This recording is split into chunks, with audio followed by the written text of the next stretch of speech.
What's up, guys? Welcome back to another episode of the Iron Obsession podcast. I am your hoarse-voiced host, Anson, and today I am joined by Daniel Derryberry in the right-hand corner, Silverback Bobby in the bottom right hand, and then Max Hughes in the bottom left hand. How you guys doing? Hello. Good. Good. All right. Well, we got some topics on the agenda today, and a physique critique at the end if you'll stick around for that. But first and foremost, I just wanted to kind of get a view of how everybody's week has gone. As myself, you can hear, I've had a little bit of a rough week, going through some type of allergy spell or sickness. I mean, this is the last week or so here of March we're in, so about that time of the year for me to get some crazy bad allergies. So didn't affect my training, thankfully, except for Wednesday, maybe towards the end of my session, but I got through the meat and potatoes, so it was all right. Mouth breathing like crazy, I bet. Oh my God, even more than normal. But That's the worst. I sounded really bad earlier in the week. Like, this is my voice back to like 80%. So thankfully it cleared up just in time for the podcast. I got me a jug of water down there that I'll sip from if it gets real bad. I actually recorded one on, I want to say it was Tuesday, and my voice may come out before this, I'm not sure. But my voice is pretty bad in that one. It's a little bit worse than this, so. But Daniel, how was your? I heard it Friday. Yeah, I know the voice notes and stuff. But and also you're getting ready to start your off season push here, aren't you? Your second half of your off season push, rather. Yeah. So we just spent the last, I guess, we're coming up on the end of week 5 of this down phase. I guess we're maintaining a 675 milligram androgen load while I just dropped some accumulated stress and body fat.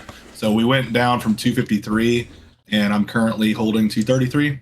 Nice. Got my blood work back. The only thing I'm waiting on is testosterone and estrogen, which I'm really not. Yeah. It's not relevant for the actual stuff we need to be looking at. But yeah, being on a high EQ cycle and high test, my hematocrit, my hemoglobin, all that stuff came back pretty high. So it looks like this second go around, we're going to pull EQ completely and switch over to Masteron.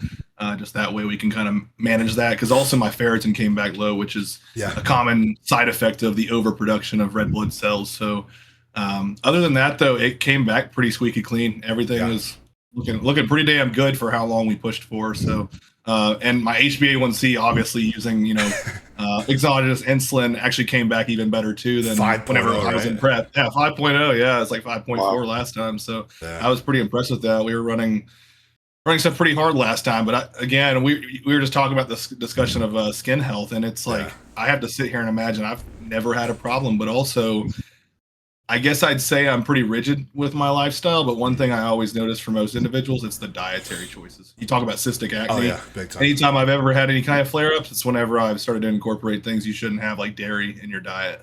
Oh yeah, dairy. I call dairy a gut and a skin bomb, personally. Totally. Yeah. Daniel, I'm curious. Do you take telmisartan? Yes, I do. I use 80 milligrams right now. And the RBC and hemoglobin was still high and elevated. Yeah. So typically, telmisartan is like your first call to action to try to manage that. But the amount of we were running 840 milligrams of EQ a week on top of, at the end of the off season, it was around 1,200 milligrams of testosterone. So it's really not that surprising. But that's usually what was my thought process. Like, oh yeah, telmisartan should kind of manage this. And believe me, there's a lot that could be involved there. I know sleep apnea can play a huge role in that, but I do manage my sleep apnea with a CPAP. It's just not always 100% perfect. Yeah, how you doing with that?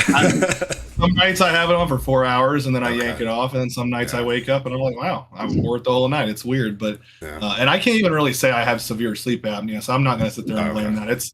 It's very likely it's just a common issue that I run into when I start to push the EQ for too long. Yeah. So 20 weeks total was the total. So it kind of made sense at the point that we were at. You pushed hard, so like for where your things are at, because I saw all of them privately. I mean, everything looked pretty good to me. Even honestly, even with like how high those markers were, it's something that like any of our coaches would look at and be like, okay, that's totally acceptable. It's just on the higher end of the reference range, a little bit over. Yeah, right. And you give it a few more weeks, and it'll probably be back down within range. And the thing is we've already kind of discussed that too. When I first saw the blood work before I even sent them over to Austin, I was like, well, ferritin's low, so we're not going to try to supplement iron because red blood cell count's already high, but we're also not going to donate blood because that would just exacerbate the low ferritin. It's really just a matter of just letting letting the shit, leave my system. And we've incorporated some high intensity interval training and just throwing in a little bit of curcumin to see if that might help with mitigating some of it. But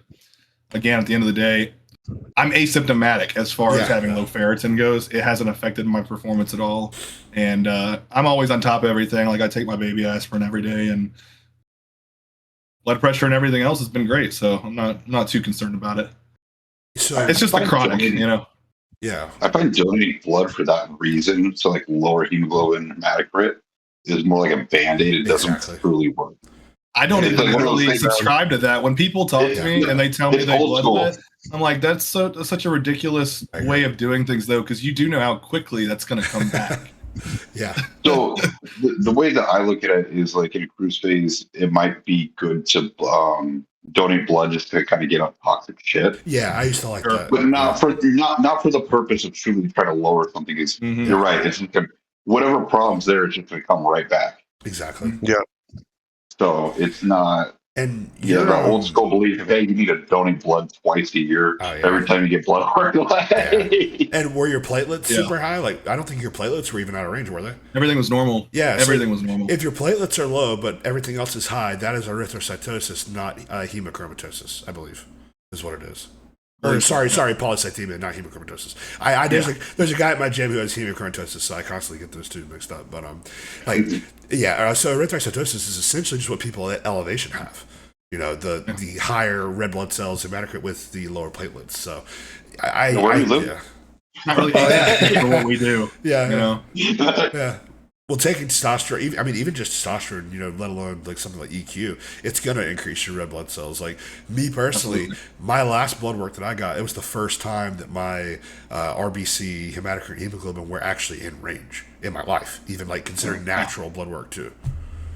Mm-hmm. And for me, I added some supplements for that. Nitokinase was a big one for that, and I started taking telmisartan at a higher dose. That was a big one for me, and my iron was low as well. But since my everything was low, I actually did add in some iron, my ferritin was low. Right, makes sense. That could be a side effect. Sorry, I was just gonna say that could be a side effect from retatrutide. I've heard too. Oh, really? I didn't know that. Oh. Yeah, the low ferritin. Microdosing 0.1 milligrams per day, so 0.7 per week during the off season. Yeah. Oh, it's a quick topic on Retta while I had this on my mind. So I've been off of Retta for I think like 4 weeks now. I feel the exact fucking same. Like I feel like I could pull it right now and it wouldn't make a difference. Just utilize. I'm like 25% hunger. That's it. Like the actual like food noise. I think a lot of it too is just like maybe it rewires your brain to a degree. I've heard people talking about that with how it interacts with dopamine potentially. Yeah. Oh. That's what actually scares me a lot about it is you're finding a lot of people with the GLP-1s, their dopamine, their reward system is going down. And it's not just with food, but with everything. So I needed a little bit a lot of depression. So but the negative side of that is people are getting major depression from it. Yeah, of course. It's because there's no dopamine release, even like when you're doing things that you enjoy.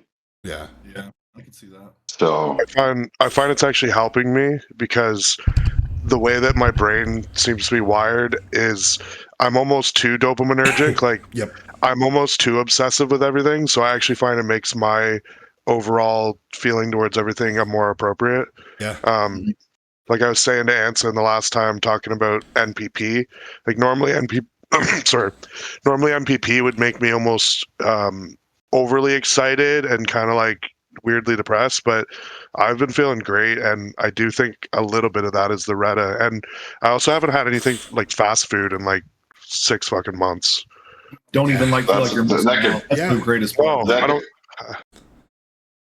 I mean, fast food is just hard for a body anyway. So yeah.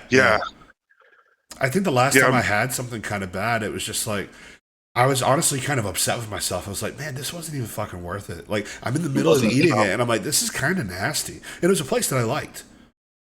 So it's like disappointing. You're like, I would have rather just stuck to the plan. Yeah. That's kind of the last few times I've gone out, and it's like nothing against my girl. If we're going to have a night out, we're going to have a night out. But I'll eat the meal, and I'm like, either I could have made something better at home possibly, or I would have just rather stuck to plan, because at this point, it's like I'm not even getting the reward that I used to get whenever I would eat that kind of stuff.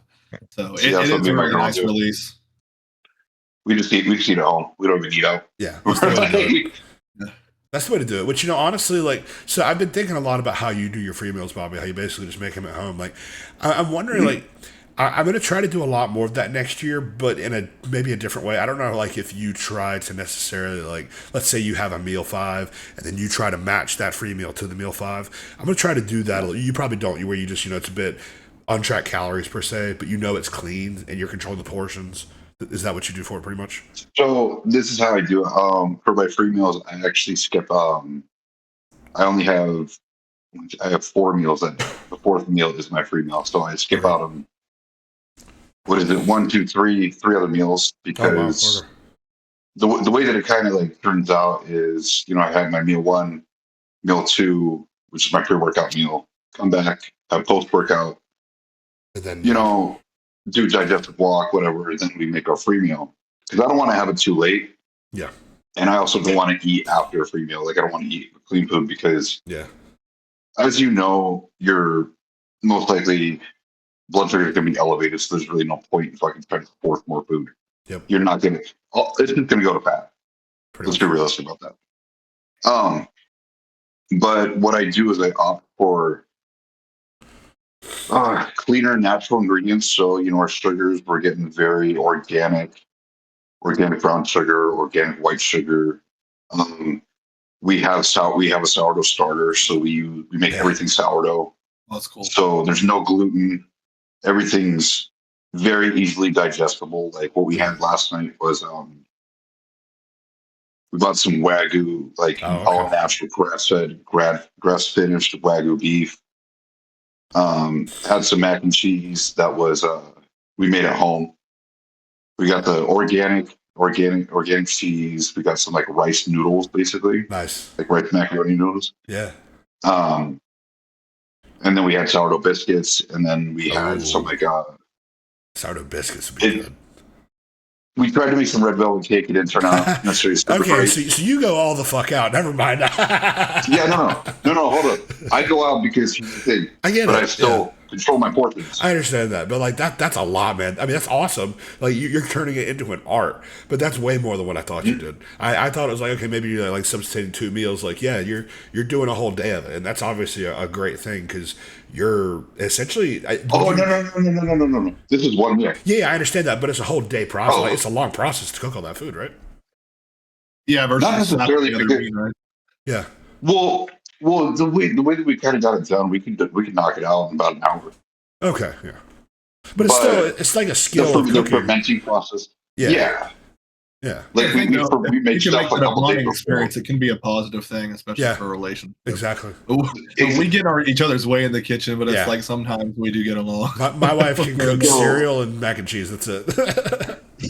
So the way we do look at it is, hey, this is like our bonding time, and even if I didn't get my free meals, I'm still going to help her make the food because that's our time together. During the week, we got our separate jobs. We don't really see each other that much. The weekend, that's our bonding time. I don't even look at my phone when we're having our free meal time. Yeah. We both put the phones down. That is just our time. Good. But I do opt for the cleanest ingredients that I could find. Yeah. The best quality stuff. And if something doesn't digest well, I'm like, I'm not fucking having that again. Yep. So. And what day do you typically do that? You do it on like a Saturday? I do it on a Saturday, and that is my lower day. Okay. That makes sense. So it's a leg day. Nice. Yeah. So, I mean, I try, and then I always make sure that the next day is a rest day. Yeah. Big on that, yeah. Because food's lower.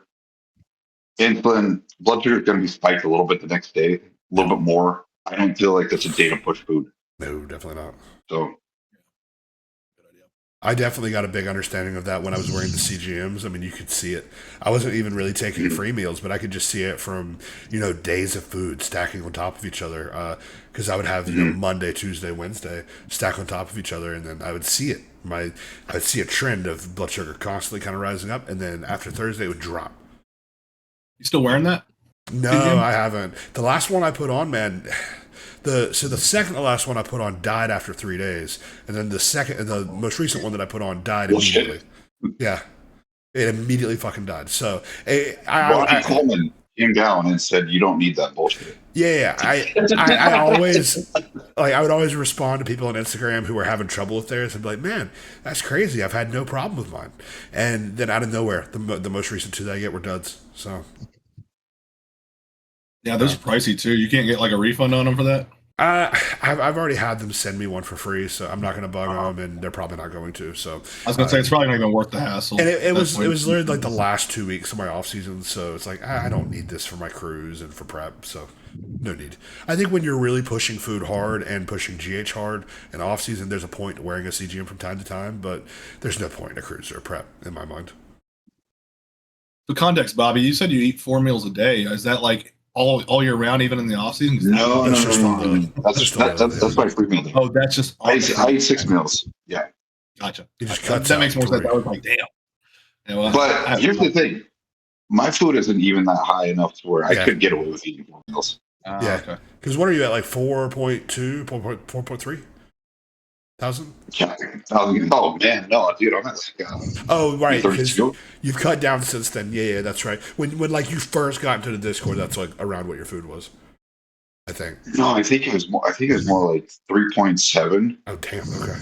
Something around there. Some people get away with a lot less. I know, like my coach, he's eating basically the same amount of calories as me, but yet he's 40 pounds heavier. Yeah, I was about to say, what is he, like 260, 270? He's a little bit lower right now. I think he's in the 250s or 260. Fucking massive, though. Did you guys see? But even, that most recent picture of Bodybuilders Without Borders, I think it is. Yeah, next up. He's got an awesome shape, dude. Really. Yeah. I think if you're I weigh less than all of you, but yeah, I think so. Yeah, what are you weighing around now? You cleaned up your look a fucking ton, by the way. We're hovering like 216. Okay, so your weight's not drop. Like you said, your weight doesn't change a lot. So no, it literally. All I do is like tighten up. Yeah. That's so funny to me. Like, my weight is constantly this rubber band of if I'm pushing, it's going up, and if I'm pulling, it's coming down. Like, on a contest prep, if everything, well, I guess even if everything's rolling wrong, I'm not going to have a week where I don't see at least a little bit of loss, right? Which, I mean, again, going into this new contest prep, everything's going to be different, so I have that idea out of my mind, but it's so different how bodies can be. This actually does lead me to a topic that we were kind of talking about, is focusing on what kind of drop and what kind of composition you'll see during different phases of I want to see your bodybuilding career. Yeah. Like at what stage of composition you start out in. So I think it's super important is depending what composition you start out in, it's not going to be the same as someone else's. So like for us, for example, most likely, 1-2 pound drop is kind of normal. If you start at a higher, it could be 4 to 5. It could be whatever. I think the only thing that really matters is how's your gym performance. Yeah. How's your sleep. Those are your drivers. The weight, I don't give a fuck. I just want to see a composition. Yeah, we don't pay attention to that anymore at all. Yeah. At least I don't. Well, I know it happens, but as long as the gym performance is staying the same. Yeah. And I'm feeling good. I'm not worried about the number on the scale, really. Well, it's like, look at the scale, right? Here's what you can do. You could drink 2 more liters of water one day. Guess what that number's going to do? It's probably going to be up. Yeah. You could salt your food just a little bit less. Guess what? The number's going to be a little bit up. It's so funny. People don't understand that timing about salting their food less. Sometimes people think if they salt their food less, they're actually going to weigh less. It doesn't work out like that all the time. Might be temporarily when they get the initial diuresis. Yeah. But here's the thing: it's like, but you're going to look like shit because you're flat. That too. It's like, fuck the scale. Yeah. We're looking for composition. And this is another thing too, is I don't see why people get so caught up in like these embodied scans or these DEXA scans. It's just ego, honestly. Because it's like, here's a good example. I did like an embodied scan or whatever, right? And it showed I was at a certain body fat percentage. Yeah. There's a friend that I had, and he was at a much heavier body fat percentage than I was. it showed his was about 3-4% less than mine. Okay, that's come on. Yeah. This poor guy, he was so happy when he told me to. He's like, "This is what I was." I'm like, "Yeah." Yeah, I think my old gym had a free, for sure. Mm-hmm. My gym had a free InBody that they'd let me do every once in a while, like out of curiosity before I'd ever had the wherewithal to like question the legitimacy of it. I remember being like mid off season, it said I was 6% body fat, and then I'm like stage right on, and it's saying I'm 14%, and I'm like, what the fuck? This doesn't make any sense. You know what my gym owner says? You can't have a pump when you go in there, like, because the fluid already in my body is going to make a difference. All right. Mm-hmm. Yeah, if that was true, imagine how much worse that would be the credibility of that system. It's like, oh, I would never even think about using this. Well, it's almost like you see people weigh themselves at the gym. Oh my god, I lose my mind. Dude, they're 5 mil deep. It's fucking. They got these shoes. They got them fully clothed. They're weighing themselves, and then they take a picture and they're like, "Look how much you weigh." Yeah, no, like, I think I did. I think I checked my weight at the gym probably 3 times my entire off season, just because I wanted to see my maximum, absolute heaviest weight, which wasn't even the case because I'd get more food in me. I'd go home, take my clothes off, step on the scale, and I'd be fucking heavier. But that's just me. The amount of people that I have seen at my gym, and I'll tell them this, they'll be weighing themselves. I'll be like, "Hey man, you just weighed yourself. Why don't you go drink 2 water bottles real quick?" They're like, "Oh, why would I do that?" I said, "Because you'll weigh 2 pounds heavier." Because just do it. It makes no fucking sense to weigh yourself right now. If you're just weighing yourself right now just for fun, cool. But really, you should be weighing yourself first thing in the morning. You know, wake up, take a bowel movement, piss if you have to, check your weight. Well, and I feel like that should be like such standard across the board. Yeah. Just like, listen, we want everything to be the exact same. Bodybuilding is literally a game of who can play monotony the best. Yeah. Who can wake up and do the same damn thing over and over again. Pretty much.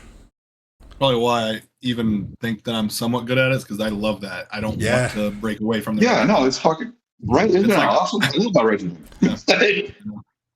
Speaking of weighing yourself at the gym, I actually happen to weigh myself, but not for that reason. Yeah, I was gonna use the dip machine today, and then there was an old man on it. So I was like, I guess I'm gonna do body weight dips. How much do I weigh right now with all the gym clothes on and everything? And I was like, oh.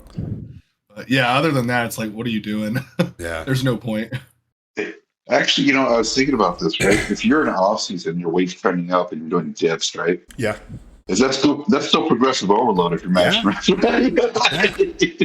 That's another thing too. I have a client that I just got who is going to be doing. He doesn't have a dip machine at his gym. He just has a dip station. So I was like, okay, I'm fine with you doing these in place of it, but you have to have a dip belt to put weight on because he's in a cutting phase. As you lose weight, the stimulus is going to get lower and lower and lower. So we have to have a dip belt to make up for that. A lot of people don't remember that when they're like, if you lose 20 pounds, that's 20 pounds less on your dips. That's why I weighed myself because I was going to go for 260. Nice. 235 right now, so I was going to add a 25. Yep. By the time I was getting ready to put the belt on, though, I look over and the guy's getting off the dip machine. I'm like, fuck it. I'm going to use the dip machine. Yeah. I love a good dip machine, man. Does yours have like knee pads where you can get into it and like kind of brace? I've used those before. This one, I have my own seat belt that I put myself in. I saw Phil Viz. I think it was Phil Viz. I swear, it looked like he had a band wrapped around his fucking neck and on the bottom of the seat. That is the craziest looking shit ever. You're probably going to look from John. Yeah. Some of them don't even need a seat belt or a knee pad. I've had one. I think it's the Life Fitness dip machine. That's the one I have. The angle of the back pad is so perfect. You don't have to have anything to lock yourself in. But it's this one that I'm using now. I have to put a belt on. I just can't. With the Life Fitness, it's like the Arsenal one. If I'm maxing it out, I need something to hold me down. But if I'm not, then it's fine. So, and I do it at the end of my workout now, so I'm not maxing that fucking thing out. It's like 350 pounds max weight. Shit. I like the Arsenal one. Yeah. Okay. You know, you can actually the plate loaded one. Yeah, it's one of the few Arsenal pieces I actually like. Yeah, I was about to say. Yeah. But you can like adjust if you wanted to hit like a little, like just make it a little bit harder on yourself, or you can go like super deep and try to get more chest. But honestly, I'm such a fan of just body weight. Like not body weight with a belt. I should say that. Yeah. Just like moving yourself through space. Actually, I think It's like a free weight movement. Yeah. That's all I have is an more stabilizer muscle. Yeah. Exactly. So are those That's actually why I've been switching more to free weights. Yeah. Are those actively in your plan right now, Max? Yep. What do you do for them? Like rep range, how many sets? I do 3 sets of body weight plus right now I'm doing like a 35 to failure. Okay. So I'll go like 35, then I'll do like 25, and then I'll just do my body weight, and I'm getting like 15 to 20 reps. Nice. They feel good. It's came up a lot compared to when I was prepping. I was doing similar amounts, but I'm like 40 pounds heavier right now. Yeah. So there's got to be muscle accumulated there, but they feel really good. And it hits like it almost kind of like hits like up in here. It's hard to explain. It's like a squat for your tricep. Yeah. It's great for the tricep. It's so good for your shoulder health too. Yeah, it is. Yeah, right. If you're getting in that deep range of motion, it's like contrary to belief. Yeah. Mm-hmm. You do it wrong, sure. It's the opposite. But if you're doing like this, once you actually know how to do it, really good. Yeah. I find a lot of people's shoulders. It just really comes from the elbow path. Like with some incline benches and some incline machines, rather, they kind of almost force your elbows to flare out. I hate that. I want to have my elbows tucked. Maybe that's not proper form for stimulated chest, but whenever I have my elbows tucked, I feel like I'm safe. If my elbows out and flared, it just always ends up hurting my shoulders, no matter what. I'm like a hybrid between the two. Okay. The hammer strength incline press is actually hurting my fucking right shoulder, so I had to get away from that one because the way it actually arced and pushed my shoulder back, just to get a deep stretch. I'm like, okay. Have you guys ever done bicep curls before you do dips? You heard of that? No. I'm sure I have at some point because they were probably in rotation for me for triceps, and I was doing bicep, tricep, so probably. You have to do the same thing that Anson just said. I was doing bicep, tricep, then going dips. Yeah, it's like a little cheat code to stretch out before you do them. It makes the dips feel really good. That's why I like doing biceps before triceps on arm day. Or like, I do curls and then push downs and then preacher curls and then overhead extensions, that type of thing. It helps your elbows too. Yeah, it's just like the same. I'm doing hamstring curls before doing like squats. Every time. Yeah, that's my go-to. The good old Meadows method. Yeah, I got it from Fuad, who got it from Meadows. Yeah, I got it. Yeah, I got it from Meadows. There's so much a long time ago. There's so much stuff that Meadows added to the bodybuilding industry or community. I don't know what you would say in this situation, but he added so many different techniques and methods, a lot from old school powerlifting that he learned at Westside and things like that. I wonder if somebody could just even put a number to the amount of things that man introduced to us. Honestly, I wish he was still alive, man. Such a legend. Yeah. I think, he would always, I always loved basically how he would always hype everyone else up. Oh, yeah. And he was just so incredibly humble, but it's like, John, like, dude, you're how people should be fucking acting in this industry. Yep. But he was always like, no, like, you people should act like kids. And no, hold up. You, I think, are the perfect blueprint because you're humble. You're adding things to the industry, exercises. No one ever has someone bad to say about John Meadows. Everyone loved that dude. Yeah. I've heard some bad things about Jay. I've never heard anything bad about John. Who, Jay Cutler? Yeah. While he was competing or after? Just his personality towards certain like things. Yeah, I'm sure. I mean, shit, man. If you're fighting for, fighting against Ronnie Coleman, there's probably some things you got to do, some people you got to walk over to get to the top. That I understand it doesn't make it right, but I can probably get where it's coming from. Well, no, I just mean like pretty like short and just like acting kind of like if a fan approaches you just kind of brush them off and say, hold up, man. I think he was unapologetically that way though. Like he's been transparent about that at the time he was battling for the Olympia, he was like, that's exactly why I went to the fucking gym at midnight or 3 a.m. and if somebody tried to get in my fucking way, I told him to fuck off. And I'm like, I can kind of relate to that because I can see it from both points of view. I think somebody like John is such an inspirational aspect to the sport, and it's something that it's kind of like a refreshing thing to see in bodybuilding. And unfortunately his passing was awful to hear about, but But then whenever you're like looking at trying to be the best at what you're trying to do, unfortunately, people take advantage of your kindness. And so if you put John in Jay's shoes for a moment, like he's battling for the Mr. Olympia title, it's like, at what point would you have to start disrespecting people or your fans, so to speak? Because at some point, it's like, when you're a celebrity, when are you ever going to get a break when you're out in public? You can't go anywhere without getting recognized to an extent. Yeah, but okay, so, and then I understand where Jay's like, he's trading at midnight, whatever, so people aren't wrong.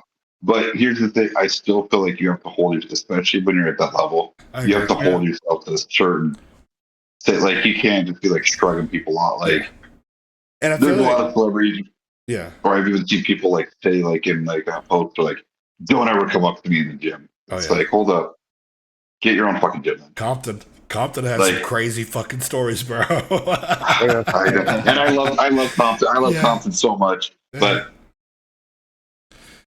I'm a believer in, we only have so much bandwidth. Yes. And I have my small group of people that I really care about and I'm really genuine with. But I also have some people who I've genuinely like just doxed out of my life, and I truly don't give a fuck. So I can see how Jay being at a way higher level than that, it is what it is, man. Like, I think the people that have everyone love them, it's almost more fake. Yeah, and like you hear more stories of Jay being a good guy than a bad guy, so I'm sure a lot of those examples are just, he just had 20 fucking people that they come up to him, and this was the 21st. I can only imagine, man, because like even at our nobody level at my local Gold's gym, I left that gym specifically because there were so many regulars. No matter how many times I told them, like, hey, love to chat with you, I got to get back to my workout, I'd get through one set and they'd come right back. I'm like, you disrespectful motherfucker, I've now told you, like, hey, I hope you're having a great day. If you want to talk to me through social media. Here's my phone, whatever, my phone number. And they will still disrespect you by like taking up your time, that space that you're spending in the gym. Especially with how tight your schedule is and was, No, I'm down to the wire, man. Every single day I work, I'm down to the wire, 12-hour job, So. Yeah, you're being. So I look at that very different. Yeah. You already told them. You already set that boundary. But I'm sure someone didn't come up and you're like, "Hey, don't fucking talk to me." Oh, yeah. That's a different story. It's not like Phil Heath, where it's like someone told him his car was fucking going off, but he's like, "No, we're fucking talking." That's what I was going to say. I was going to say at least Jay wasn't like a Phil Heath. That's what I was going to say next. But man, and I mean, if Phil wasn't such an asshole, people would have had. People are starting to turn around to him now, but I swear Phil almost kind of ruined his ability to have that upward mobility that Jay had just by being an asshole. So he was the gift. He felt like he was the gift to bodybuilding, so his ego just was. He was. That's the thing. He was. I mean, it'd be really hard not to be. You know what I mean? Yeah. Like, if you're going in there and you're just mopping the floor with fucking everybody, and you're taking like nothing, practically fucking nothing, like taking most people's crew cycles. I guess that's the difference too, between a Jay and a Phil. Phil did nothing but win. Jay, obviously won a lot, but if you're talking about the Olympias, for the most part, did nothing but lose for years and years and years and years. I think that was good for his character. That's what I mean. Yeah.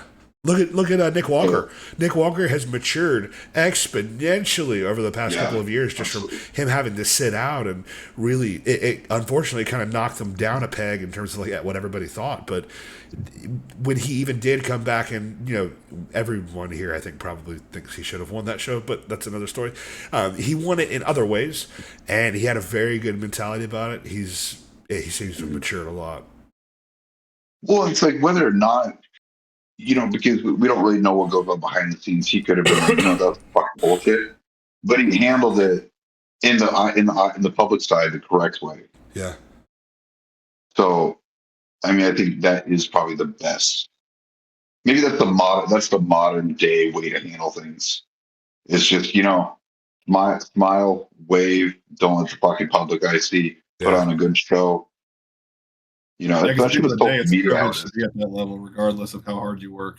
Yeah, 1,000%. There's plenty of people working. I'm not going to say as hard, but At the same time, yeah, there's probably people working just as hard, if not harder, than some of these guys. But at the end of the day, there are certain cards that are dealt to you that separate you and put you into that privileged class of bodybuilding. So, I see it. It's like you're now a public figure. You kind of have to be aware of the way that you're going to act in public, and it's not even to bring up Martin Fitzwater and all that. But I understand from both sides. It's like, dude, you absolutely love the sport. You want to be the best at it, but you are the best.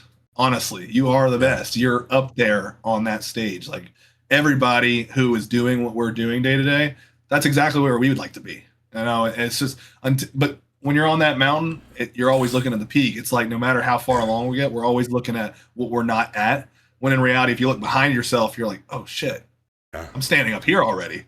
What the fuck, So it's like it's a perspective thing. But I can imagine if I was that close, I'd be pissed too.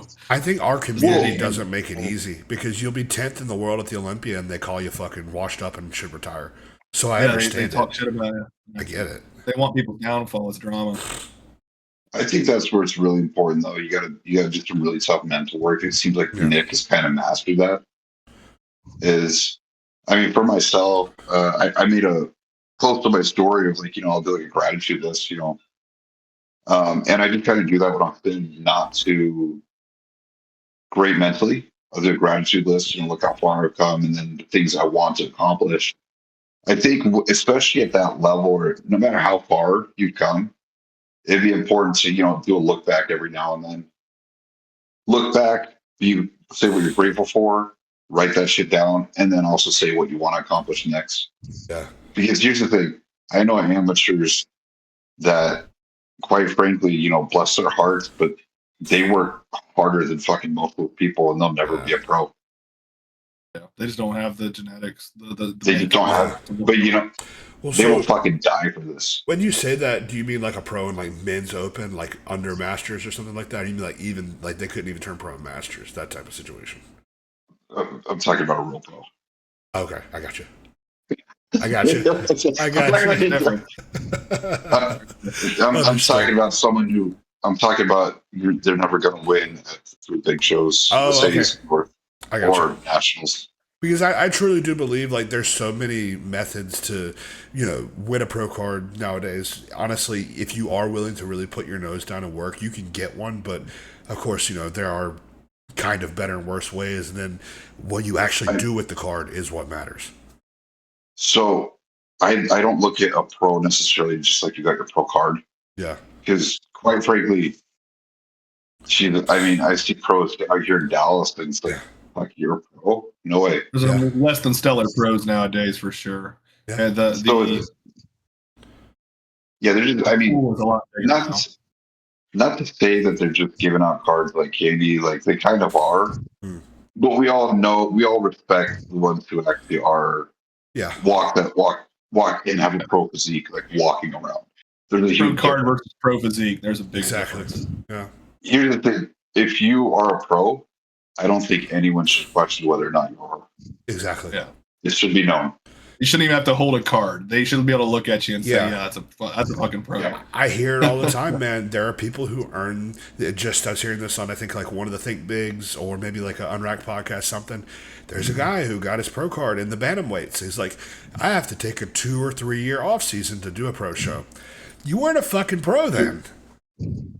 2 or 3? They need to take a fucking decade. Yeah, I mean, like, dude, if you have to, like, and let's assume, 10 pounds of muscle a year. If you have to put on 30 pounds to be competitive in your debut pro show, which is realistically probably placing the last call out is what most people expect for their first pro show, even if they're good. Why were you given a pro card at that point? Money? I guess, yeah. It's just, maybe we need to be careful. Hey, Jim, we love you. Yeah. Jim Mannion, we love you. Nothing against the league. All hail, Jim. Love the NPC. Jim, yes. And Tyler, you guys have been great now. Everything you do. I do 3 hail Jims before bed. But yeah, NPC shenanigans aside, I do like that it gives more people more opportunity to compete in the IFBB Pro League for sure. And there's a lot of divisions too. That's another thing is you can see somebody who has IFBB Pro in their bio of Instagram or whatever, and their men's physique or their classic physique or their men's open or their 212. There's just so many different things that make you under this umbrella of IFBB Pro that it's a strange time for the industry. Watered down the title itself to a degree. Like, I just saw. Go ahead. No, go ahead. I think I brought this up to Anson in maybe a previous podcast, or maybe I didn't, but I had seen like the first round of the Bikini Fit Pro cards that were going out, and I was looking at the women, and I'm like, I feel like some of them didn't even have to train to get on stage, and then I can already read it. I can see the caption talking about how many sacrifices that had to be made to get this pro card, and I'm like, you're talking like you're an Olympia caliber open bodybuilder, like you have no clue. It's not the same thing. Yeah. Well, so remember, Mr. Olympia was the open, right? That's. And what was it? It was the shift when Chris Bumstead started winning. They started calling him Mr. Olympia. That's not Mr. Olympia. That's classic. Mr. Classic Olympia. Yeah, that's. Or they would call I don't even know. I don't follow men's physique, so I don't even know. But they'd call that Mr. Olympia because that's not Mr. Olympia. No. Mr. Olympia is one person. Miss Olympia is one person. It's not Miss Physique Olympia. Yeah. No, it's one fucking person. When you win your class and the USA's, you're not Mr. America. No, I mean, yeah. That's what I'm saying. You have to win the overall. Some people say that, though. Yeah. Some people probably say that. And when you win your overall in Classic and Mr. America, or the USA's, you're not Mr. America. It's the overall men's bodybuilding champion who covers the whole thing. Another pet peeve of mine is when people say that they won their show, but they won their class. Yeah. But they lost to the overall. I'm like, well, then you won your class. Just say you won your class. Your class, you didn't win your show. Yeah, so but people always like to hype themselves up a little bit more. And I get that. It's like, it's not, let's say it was a super competitive class. It's not nothing, right? But there's two different things. I think, because, Dan has won an overall. I don't know if the other three of us have won an overall yet. But I know for myself, winning a class is going to be a very special moment, but winning an overall will be much more special. They're just different things. Yeah. I will say I didn't have a very stacked lineup once I had to go against. I'm not trying to put disrespect on competitors. There was one super heavyweight. He was the only one that I had to really go up against, of course. But when I saw him, I was like, the dude's freaky, but he didn't bring the condition that was necessary. I was told by a lot of people the only thing that separated us was the structure in my waist and to leg ratio and just the overall condition. But then the only guy that I would say even I thought was going to, run me for my money was actually the light heavyweight. But again, it's it's just a title.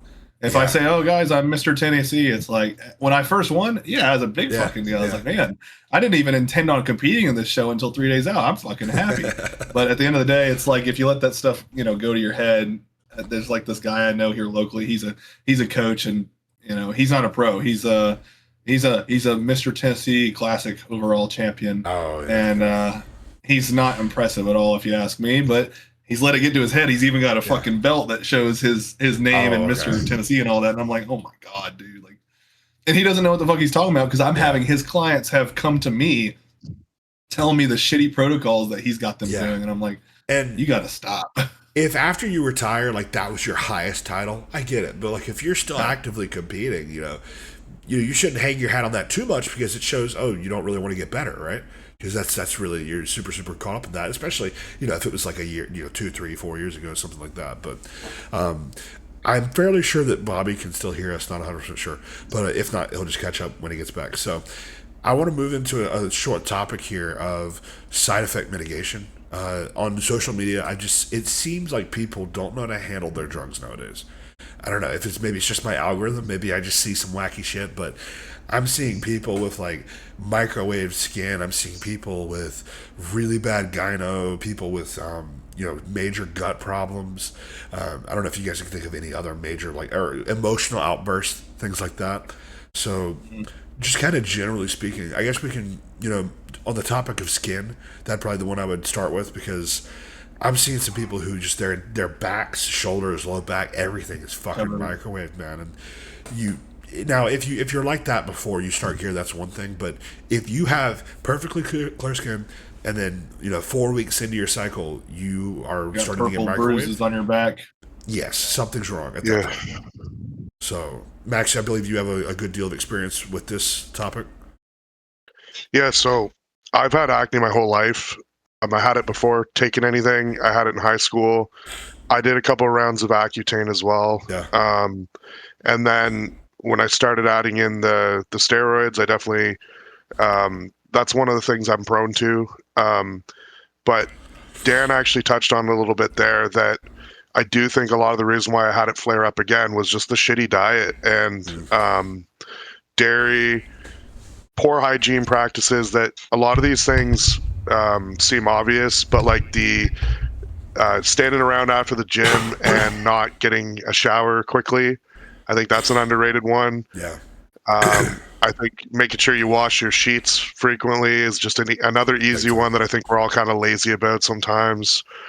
And then obviously the hormonal aspect behind it all. Yeah. Choosing heavy androgens, tren, anadrol, things that seem to be shorter esters, I think I'm more prone to, like things that will spike your androgen load really quickly. And I know everyone has different thoughts on this, but I like a low dose of Accutane during prep. I did that this year, and as little as 10 milligrams a day, it didn't seem to budge my liver enzymes, but it kept my skin just a little bit more dry. If anyone listening is struggling with that, don't be afraid to use a little bit of Accutane because it goes a long way. I actually wonder if that would contribute, like even let's say someone doesn't have terrible skin or whatever, just a little bit of acne here and there. I wonder if that would contribute to overall drier look though, just in general. Or maybe I don't know. Strong enough.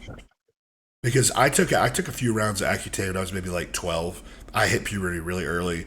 I had horrible acne by the time I was like 11 or 12. And I took a couple rounds of Accutane. I, for the most part, now don't really get major acne anymore. Unfortunately, I do kind of have to be in that situation of I work out and then I'm at the gym all day. I don't get to go home and shower or anything like that. And there's only one shower. Straight to work. Yeah, so I have to sit in my sweat most of the day, and I still don't break out, usually, thankfully. So for someone who's not instance, they could actually like get some wipes. Yeah. And actually just like wipe their skin off, just like kind of clean, sort of. I have wet wipes. How do you do that? Or also exfoliating skin is a big one. Like my wife, she'll get a fucking really thick brush and scrub the fuck out of my arm and shoulder and back. Get off all that dead skin, all that dried stuff. Yeah. You make a great point though, Max, because if there's anything that I know is going to dock points or possibly lose a placing, it's going to be your skin. That was another thing that people had brought up to me a lot. It was like some of my competitors that I was going up against in the overall, like the chest acne, the back acne. It's like, man, I personally, again, I've knock on wood, I haven't experienced those problems myself, at least at a severe degree. But to anybody that has, I know that's got to be a debilitating thing to think about. The one thing that I had to consider was hair loss. Once my hair started to fall out, I was like, as a spectator, I was at a bodybuilding show and I was spectating, and the first thing I would notice is whenever the guys with a thin crown would go to do their front lat spread, they'd tilt their head forward and my eyes would draw away from the muscles and straight to their crown. Yeah. And so I thought to myself, why am I about to get on stage with a thin crown with those bright lights on my head? Yeah. It's going to draw eyes. So just shave my head. Because at that point, you've got nothing to stare at that point. Because it's such a subjective thing. The moment they start to see things that they can pick apart, maybe not even from your physique, that's going to cost you. Maybe not placings from a judging standpoint. Yeah. You don't want to look like that on stage. Y'all remember when Urs had that crazy haircut? Yeah, the midlife crisis haircut. Made it really difficult to look at him. Yeah, midlife crisis at 22. I know. Well, when you've dieted off fucking 80 pounds of muscle or some shit. Let's be careful and let's not call it midlife yet. I don't want to call that into existence. Okay, I don't want to speak that into existence, man. I meant like just the attitude, but I wasn't even going one thing to consider too. This is only something that I've done recently. Have you guys played around with the GHK copper yet? I haven't. Yes, I'm actually on it. I find it's made a pretty big improvement to my skin and hair. I've genetically got pretty lucky with the hair, but you can see here it's starting to get a little bit thin. A little bit.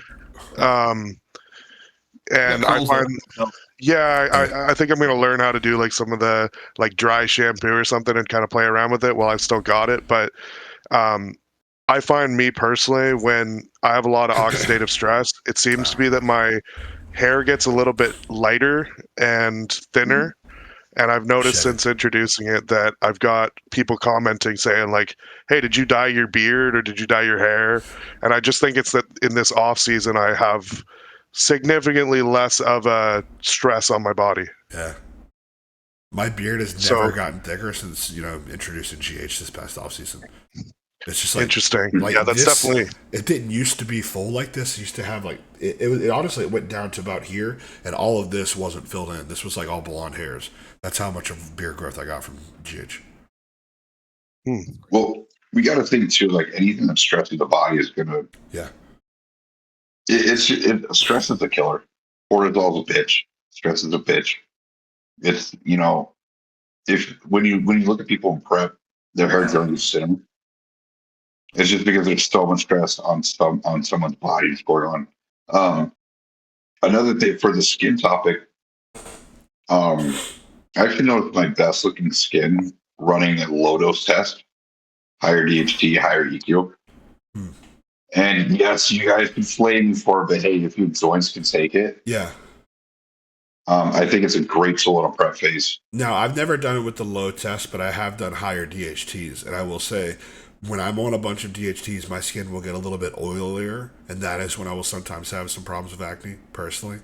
But I've never done it with the low test. That's the caveat. So maybe because you're not also having a bunch of DHT conversion, then with the artificial DHT, that could be why. Yeah.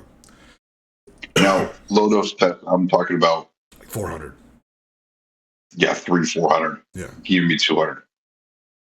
Basically you're just above whatever replacement would be. Some people swear by it, man. I mean, there are a lot of guys, especially over like in England, for example. I guess a lot of people who like follow Cuba and things like that. I mean, I'll see 1,400 mast, 400 test, and 800 premium. It's John Jewett, same thing. Yeah. John Jewett does the same exact thing. Because I remember I got a buddy here in town that's coached by John, I guess, but he was telling me about his cycle. It's like 250 milligrams of test with like 2 grams of masteron. I was like, what? Jesus. That's insane. First of all, brother, it's expensive and a lot of oil. Right now, a lot of fucking oil. That's some expensive oil right now too. Masteron, a lot of people say that Masteron almost gives like a leathery look to the skin. Huh? Yeah, I could see that. Yeah. But most people are on Masteron when they're prepping for a show, and who knows, maybe the tanning. But yeah. Melanotan. I don't even want to try. Have any of y'all tried Melanotan? Because we were just talking about it today. I don't know if I'd rather use a peptide like Melanotan or just do natural sunbed tanning. Or do both. Both. Yeah. Both. So Melanotan actually potentially could prevent you from getting skin cancer. Yep. That's what I figured, because then you're not getting the UV exposure, right? It's just going to increase your melanin production artificially. So. And not only, it'll stop you from burning. That's the main thing. Right. So with you having a lot of red, or I don't know if you're completely, it's with like your camera right here, it looks like you're completely redheaded, right? No, I have brown, naturally brown hair, but that's it turns red into the beard. It turns red in the camera then. Yeah. But so you're a bit fairer skinned, and then you've got the brown and the red hair. So with you, Melanotan would probably be great, because do you burn a lot in the sun or no? I burn once and then I'm good. Okay. Like that's kind of how it goes. Like if I spend way too much time, I'll burn, and then my skin will kind of adapt to it. So your red will turn to brown. That's probably just same as me. Stupidity getting into a tanning bed for too long too. That's done it before too. Looking like a lobster. I went straight in. I've done 5 sessions now, full time, max high pressure tanning bed. I've not got burnt yet. So man, it depends on the bulbs too. I don't know what tanning bed you use, but I've used shitty tanning beds versus like the liquid or I guess Suntan City. I was losing the word because I was thinking of the spray tan company here in Tennessee. Suntan City, their beds are crazy, dude. Oh yeah, they're crazy. I'll do crazy strong. So. I'll do 2 days of tanning, take a break, then I might do another day, I might not, and then I'm done for the week. So I'm not doing it every single day. I'm doing it in spurts. I might have to consider it. It'll darken you without sun too. I used to do it back when I lived up in Portland. Yep. And you're not getting much sun out there, and I'm still. Yeah. You'd be like, man, like we go to the tanning. I'm like, tanning spot. I'm like, no, not at all. Actually. And also tanning is great for your skin, by the way. That's one of the reasons that I have started tanning super early. I'm like 23 weeks out, I think. And I would gone ahead and started my tanning process. I don't even have any melanotan yet. I'm waiting for it to get here. But I'm gonna probably be almost too dark maybe when I add that in. I might actually wait to add in the melanotan to like 20 weeks or 16 weeks out, something like that. But my main reason to do it is just because I keep getting all these razor bumps like I was mentioning, and I was kind of hoping that maybe I notice when my skin is a bit drier, I don't get them as much. You know, you would think that it's the opposite, but skin always does look a lot better with a tan. Yeah, I noticed that when I'm in prep, it's like dry. It's not just me getting peeled; it's my skin literally getting better looking over time. That's why I don't understand why guys like Martin and all of them don't tan. They just get a coat, like James, Martin, John, probably a few others. I know James did melanotan at one point. But did he go in a tanning? Oh yeah, I remember. Yeah, you look bad. Okay, yeah. Yeah, some people it doesn't work well. He was dark. But even just tanning, like at all, like, you know, with melanotan or no melanotan, some people just get pasty white and then go get spray tanned. I find if you get a little bit of a base coat, if you're able to, usually results in a better tan. Because you're not yellow. I was really on the ball with it this year. I was doing 10 minutes in the standing tanning bed every 3 days. And when I actually got my tan, I had probably the best color of anyone up there. Yeah. Because it's just like, I was like brown going into it, and they're like, oh, you're already tanned. And I'm like, nope, spray me. Yep. They thought I had already had it done. Yeah. Wow, that's really worked. Because my color was so good going into it, and it really made a huge difference on like the presentation. Yeah. And 1,000%. And then you don't. I didn't use melanotan though. Yeah, you don't have to use melanotan by any means. For me personally, it just makes the experience a lot quicker because I can go to the tanning bed once or twice a week or 3 times at most. I don't have to go like every day to get tan, or every other day. I certainly won't waste it in the off season because it's like you're gonna be fluffy and soft anyway. It's like that's kind of how I right feel. now I'm pale as shit, but at some point I might hop in a tanning bed again. So one thing I will say, opened up nearby, so I might do that. One thing I will say, Anson, is when you get close to your show, I would just be careful on not getting a tan too close because I think I held some water from it. Yeah, I cut out tanning. That's actually, I was superstitious about that. Yeah. Yeah. That's because I would tan up to the show, and I was like, I wonder, even though I've already built up a base tan, is this going to have any impact on me holding water? So from like the Tennessee State show, I think I pulled tanning like a week out or a little bit over a week out. And then I basically kind of stopped getting closer to North Americans. And there's a couple things I wish I could have done different, but you never can go back in time. So yeah, hindsight. I think I cut mine out at 2 weeks out last time. So what do you think about this though? Because my last coach told me to take out massage like close to a show too. I have a story about that. Okay. Well, in my case, I had a fucking knot in my tricep though, so I probably should have gotten a massage anyways. I'd love to hear about that because my LMT I work with, she's like, let me know when you start getting closer to a show and I'll go lighter on you. And at some point, it might just be advantageous to go ahead and pull it. Because I did meet a guy backstage at one of my shows I did. And he was like, yeah, I got this really bad hamstring injury because I don't know if he was using the massage gun, like a percussion gun, or if it was a massage clinic that he had gone to. But yeah, he said he got like an injury from whatever the hell he was doing. And I was like, well, I guess that makes sense. You're in a really injury prone state right now. And they're beating you up. So when I was getting close to the show, I had met my massage therapist, her name's Krista. She's great. I had actually I was doing once a week, and on the one where I was probably 2 weeks out, I woke up the next day and I actually had this weirdly great response from it because I was getting a little bit of indigestion. And I don't know if you guys have ever had like the stomach tracking thing where they do like circles on your digestive tract. Anyway, they do sort of like the circular motion, and it's sort of they call it like some sort of I'm blanking on it, but some sort of flushing where your body is supposed to like actually get some like water loss from it. I had a really amazing response, and I had woke up with actually my lowest weigh-in of prep, and I looked fucking sick the next day.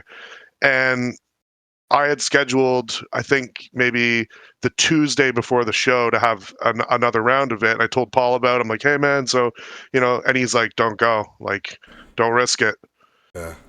And looking back, I don't know if maybe it would have gone badly or not, but like, it definitely made me look and feel really good the day that I did do it. But Paul probably was right in, let's not risk it in case you get the inflammation response.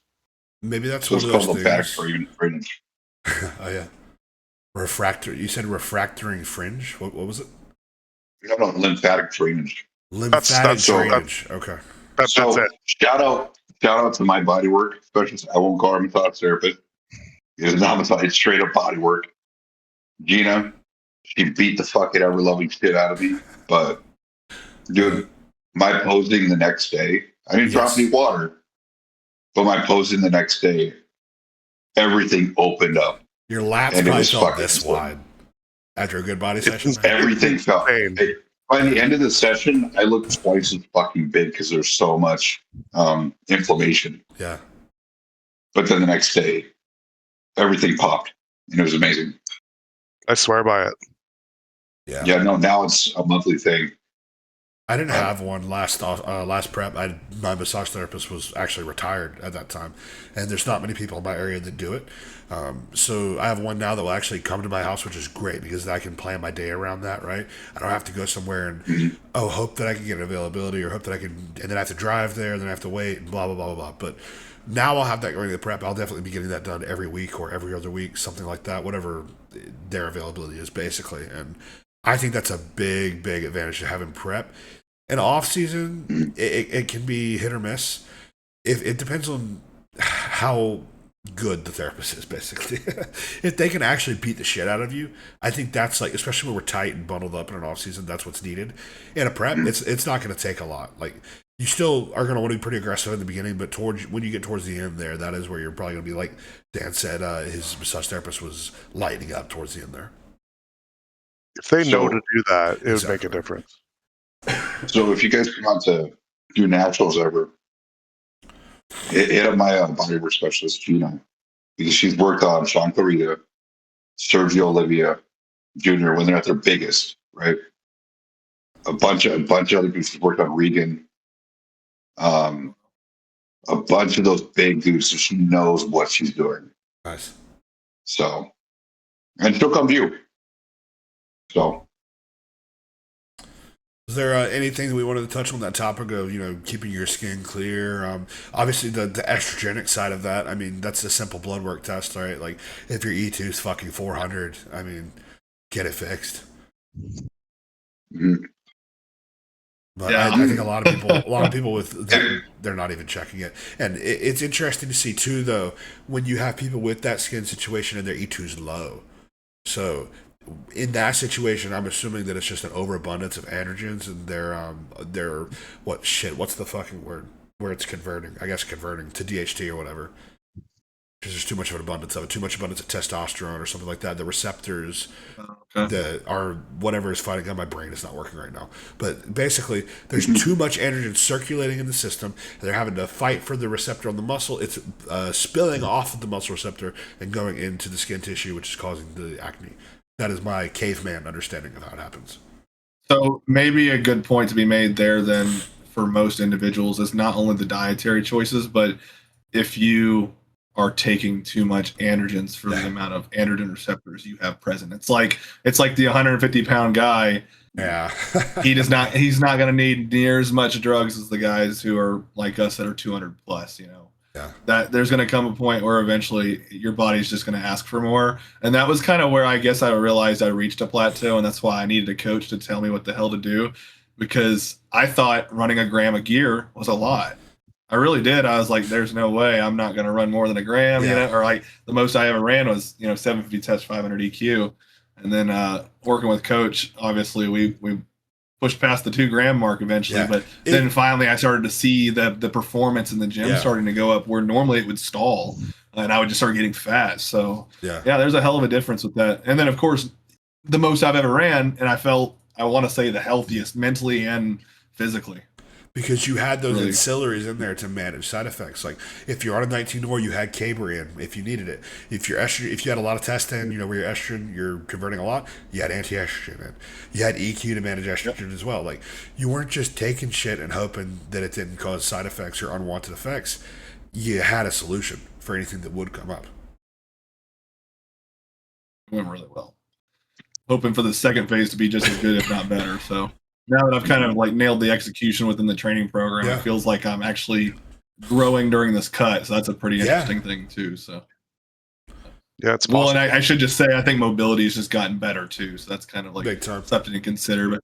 But you bring up bodywork during the off season. It is definitely hit or miss. But the lady that works with me, she puts her elbows into me. And the elbows are key. It's rough. But I told her, I was like, the only thing I need you to work on is my traps and my back. Because with me standing at my job, wearing a blue collar shirt all day and having tools around my waist and all that shit, I get into the gym and I'm like, I can't turn. I'm doing a lot of thoracic rotation for flexibility now. My entire off season, I only ever had my massage therapist work on my traps, back, low back, glutes, and hams. I think maybe shoulders and arms a little bit here and there. But just because I had some scar tissue here I wanted her to knock out. But my back and glutes were the main things that would be tight all off season, especially low back. Yeah, my RDL started to suffer after a little while. That's why I've been glad to get, because again, I think may have mentioned this, but it always seems like my legs actually start to progress as we go through PEP, because my mobility just gets so much better. So then I actually get stronger on legs. So that's why I'm really not stressing about the fact that we're working mainly upper body right now. We've been trying to catch up to the lower body for all this time. Bro, great improvements, by the way, man. What's that? I just say great improvements, man. Your upper body thickness. It didn't look wrong in the previous picks, but now that you've increased it, it's like, all right, It was so subtle, but I think from the side, that side chest pose is what finally nailed it for me. I was like, whoa.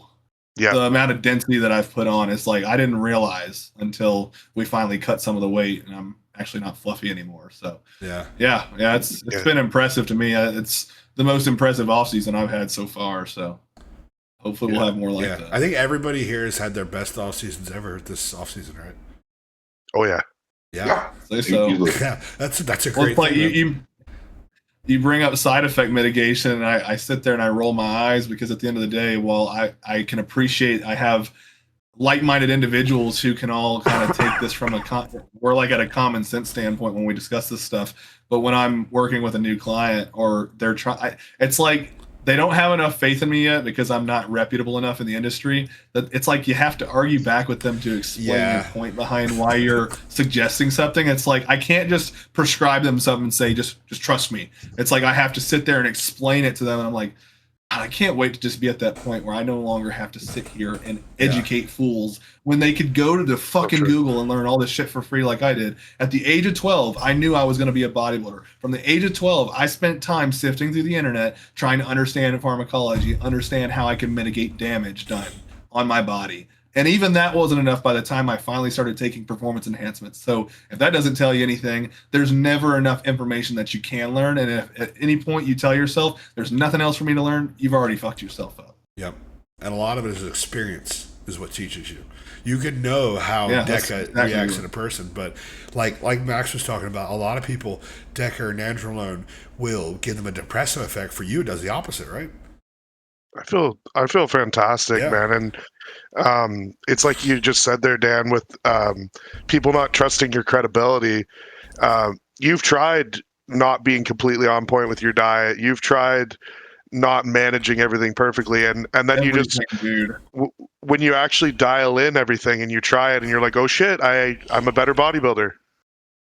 Yeah. Funny how that works. Like, you knew the whole time that you needed to do it right, but then something inside you thinks you can get away with this marker here and this marker here, and eventually that stuff starts to it creates a snowball effect. It's not just the one time you went out and eat a cheat meal. It's the multiple times you went and made that mistake during your off season that now you've just cut your off season that could have been 20 weeks long into a 10-week off season. Just shit like that. Now you're fat. or doing cardio in the off season when like you don't have to, but if you do it it's like you just said, with you add weeks to your off season, and you're looking like, why am I not fat yet? This is fantastic, dude. I for fucking 25 or 30 weeks straight, I would post. Okay, not for straight, but that's about how long it took. But every once in a while, my story I would post hashtag still not fat because I was fucking surprised that I wasn't fat yet. Like I'd be 15 week show, 20 week show, 25 week show, 30 week show. Why am I not fat yet? This is fucking weird. But it's crazy how being on top of your diet can. Which in reality it's a little difference. Like it's one meal a week, one meal every other week for me, because that's the main thing, is just completely cutting out cheat meals for myself. It's one meal out of 7 meals a day, out of 7 days a week, out of how many months in a year. It realistically, it's a very small change, but it has these big cascades. Yeah, mine is just I accept all of the social events that come up now. Which for me has been probably since my show, like, which is about a little over 5 months or something now, whatever it's been. I've had probably 5 off-planned meals, and they're all at nice restaurants or Christmas or like Valentine's Day. It's not, oh, you just did a leg day and like you're trying to cram a meal in, get a couple Wendy's chicken sandwiches because going to Wendy's. I was just about to say that. Yeah, and like it adds up, man. Like, yeah, one a week is not going to kill you, but like I skipped so many this off season, and like you also save money, man. Yes. Like, yeah, you save a lot of money. I was spending already spending a lot on food. Between me and my wife, I was spending like $80-$100 at a restaurant. It was terrible. Yeah. I don't know. I'm gonna have my free meals. I don't give a fuck. Yeah. Well, the way you I'm gonna have it every fucking week. Yes. Yeah. Your free meals don't do much damage. Dog, I'm like fucking 8 weeks out from fucking go fucking ready. Yeah. The way you do them in such a controlled and intelligent manner is different than how we were doing them. That's the thing. That's like me saying, I'm going to make some 93.7 burgers and air fried, skinless potatoes for me and my girlfriend. It's actually 96.4. It's actually 96.4, sir. Yeah. And I wash off the fat of that 96.4, by the way. hey, wait. What's air fried, so the fat already drips off of it. So, but I will put a slice of cheese on there, okay? Yeah. Probably organic grass-fed cheese. Yep, organic grass-fed cheese. No nitrates, no antibiotics. Yeah. But I think all that stuff that affects skin too is pretty much going to affect every other possible side effect you could have from gear. Like honestly, if your gut health is destroyed, it's going to affect your mood. It's going to affect your estrogen conversion, by the way, most likely, because a lot of that stuff does happen in the gut and in the liver. Your liver health can also be fucked up by your digestion being off. It's going to affect fluid balance, which is also going to affect your skin health. Yeah. So all that stuff also important. All that stuff can really fix almost any side effect that you can possibly have from gear. Yeah, I'd even say the depressive part might be your gut health will fix the depressive. I don't know if you just said that. Sorry. Yeah. But yeah, if there's anything in common with the average American. If there's what? What is it? Fast food. I was going to say, if there's anything in common with the average American, that's probably prescribed an antidepressant, and I don't want to make a generalization here, but most of them are probably eating a very highly processed diet. And so when I'm speaking to people and they're like, how can I start to feel better? I'm like, eat real food. Yeah. What do you mean? I'm eating stuff out of the frozen grocery section. It says healthy meal on the front of it. It's like, look at the ingredients. It's just high protein. It's just high protein on it. Yeah. If I could go back to myself in high school, man, like I was so suicidal and depressed for so much of my adult life, and I have great parents who like cook relatively healthy food and they want the best for me. But if I just look back to all the habits that I had, I was super dehydrated. I would eat, maybe 1 or 2 meals a day. I would stay up all night with the boys gaming. Yeah. Terrible sleep. Drinking Mountain Dew. Yo, fuck yeah, man. Like, everything that probably my exact same mental health issues. Yeah. Yeah, and then you wonder why you're like the stressed out teenager. And I'm not saying this would have fixed me, but like imagine if I had like proper hydration, proper nutrition, and just like took care of my sleep. Even that would just give me like the defenses to not be in a terrible state all the time. Yeah.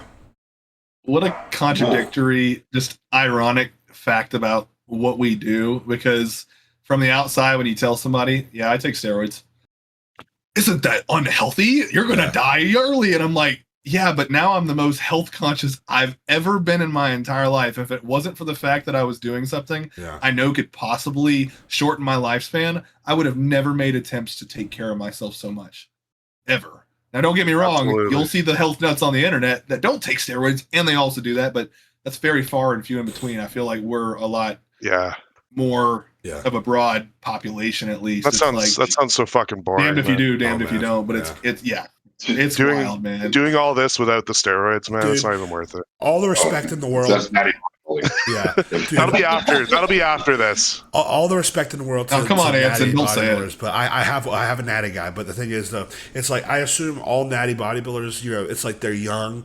One day you're gonna, you want to get a bit more out of your baseline naturally. I understand that. That's respectable. You want to work out for a good 5 years and build a base. Great. But the idea to me of being fucking 35 years old and only being 170 pounds on stage at 5'9", I would put a fucking bullet in my brain. I'm sorry. I could not fucking do it. Like, that's how unenjoyable. Shout out natural bodybuilding. Like, I would say... So, in a way, I respect those guys because they have to love it almost more than we do because there's no reward at all. It's like female bodybuilding. Well... in a different sense, yeah. Because, so they're still making a ton of progress, especially like the female bodybuilders. They're fucking crazy. But they have to really love it because of the criticism they get. Yeah. With natural bodybuilders, it's kind of the opposite of that. Because with natural bodybuilders, you're a natural bodybuilder. You're God's gift to the earth because you're not taking steroids, right? No, I don't think anyone thinks that. I think we all laugh at them. I think some people think. I think people at the end of the day, no one's going to look at the natural bodybuilding championships and the Mr. Olympia and even think that this is in the same fucking ballpark. But I think they want you to look really good. They want you to look as good as a guy on gear, but also be natural, which is that's the thing. Really hard, or they're lying. They want Mike O'Hearn and Simeon. Yeah, you're a liar because you can't be that big. Yeah. So, I will actually argue, I think natty bodybuilding is extremely unhealthy. Yes. In prep. Hormonally, yes. Because they get alopecia. Yeah. Their fucking skin like fucking falling. Yeah. And I'd argue natty bodybuilding is... sorry, not to cut you off. Finish. No, go ahead. If anything, it's less fucking fair, too, by the way. I hate that shit. It's people like, I could be this X, Y. This guy's natural. I'm going to look to him. I could be like him because I'm natural. No, the fuck you can't. And there's even less of a chance that you can. Because if X person and Y person are both on gear, they're both, getting past a certain barrier. If X person and Y person are natural, this person's genetics are God-given and he can be 185 pounds at 10% body fat, and this person looks like a fucking Muppet.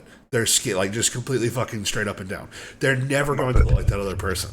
It's two different things, right? Like, me personally, the biggest I'm probably ever getting as a natural, I'm probably going to be fat as fuck, first of all, but I'm probably going to be like a 12%, 200-pound person. That's as big as I would get.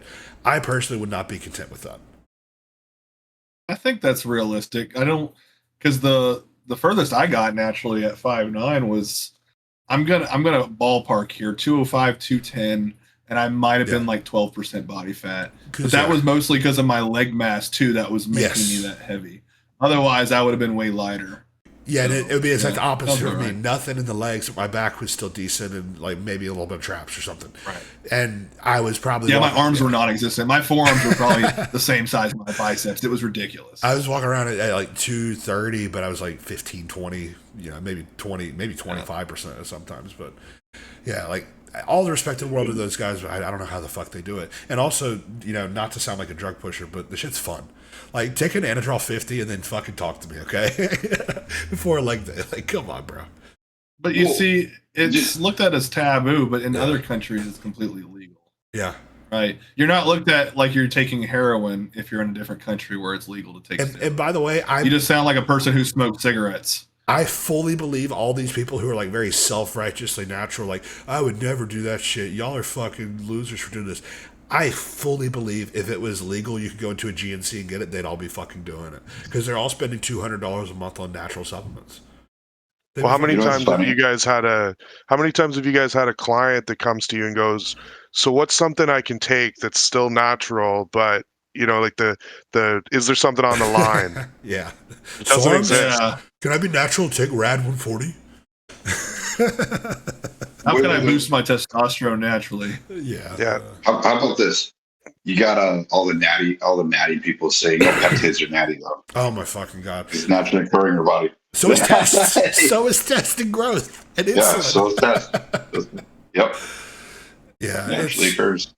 Yeah, it's funny because I was thinking all about this yesterday for whatever reason. I think I saw something fucking stupid in my Instagram feed probably, but. That's always what it is, man. Some supernatural guy. Some guy who was like, I'd look like this person if I was on gear. I'm like, bro, I'd love to pay for a cycle for you, just for you to realize that it's mostly what you do in the gym and eat. It is, man, because we're all taking maximum amounts of things as far as progress, and it's still extremely slow. Yeah. It's worth it to me still, but it's slow. They really think that we wake up tomorrow and we're just fucking Phil Heath size. It's like, dude, you do realize, like, even with the greatest genetics of all time, they still had to spend so many years to achieve that. You don't have the will or the commitment to even commit to 3 months, let alone 10 years. And to me, it's just the ability to continually make progress year to year. Because if you're a natural bodybuilder, realistically, your first year of being locked in, you're probably gaining 5 pounds of muscle. Then the next year, maybe 4 or 5, then 3, then 1. Oh, you lost muscle this year. You got it back this year. That fucking sucks, dude. Whereas even we look at people or like one body part increases and the other one gets weaker. We look at people who've been doing this like for 10, 15 years, and they're still adding 5 pounds or more to their frames for a year. And at that point, it is just how locked in are they? Because you can be someone who's been doing, like Brandon Curry, who's been doing this sport for probably 20 years now and still make progress. It's beautiful. Yep. Yeah, Brandon Curry's a sight to see, man. Yeah. That was really crazy. I didn't expect him to see him at the Tennessee State show, but to get to be handed the trophy by him. That was really fucking cool. Oh yeah. Yeah, he owns the gym in Murfreesboro. That's where I competed at. So I believe it's called Carbon Culture. I think it's Carbon Culture, right? Is it Carbon?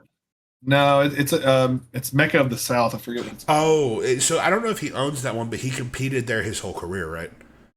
You know what? You might be right. Because I might have that mixed up, but he does still train there. Yeah, I know what you're talking about. Yep. All right. Well, shout out Brandon Curry. Yeah, awesome guy. I got one last thing for us to go over if everybody has time for it. Just 1 or 2 physique critiques, and then we'll wrap it up. Let's do it. So our first physique critique entry we have for today is Cade. So age is 23. Height is 5'11", so a little bit on the taller side. Current weight, the weight in the pics, we had a little bit of miscommunication here about this. The weight in the pics here is 235, so that's what we need to be worried about, is 235. His last stage weight, he competed at almost 200 at 198, so knocking on the door there at 200. His diet in these pictures is 64,000 calories, or sorry, not 6,400 calories. Y'all can tell I'm getting tired. Holy fuck. Yeah, you can tell I'm getting tired. 348 grams of protein. Or 84, damn, I am fucking tired. I need to stop talking. 102 fats, 1,001 carbs. So he is pushing food right now. Current cycle is 20 IU Lantus, 8 IU growth, 1,000 tests, 800 EQ. So super simple cycle on the anabolic side. And y'all can see my screen, correct? Yep. Yes. Okay. So that's just cycle. Are you able to zoom in? Yeah. I've got the actual That's better. Much better. Less pixelated for me. Yeah. Oh, look at them quads. Yeah, great legs, man. And his actual, his stage pictures when he competed, dude, he was fucking diced. Like, I don't know if I've ever seen an amateur. Yeah, he competed Night of Champions. Yeah, I don't know if I've ever seen an amateur, with that good a condition in person, which, I didn't see him in person. Mm-hmm. But I've never seen anybody at any of the shows that I've done that was as lean as he was. The vacuum there can pull a sick vacuum, too. It's most muscular. Oh, I like that. Really good. So something that stands out to me right away. Needs more speed though on the arms. Yeah. In the front double specifically. What about the arms you said?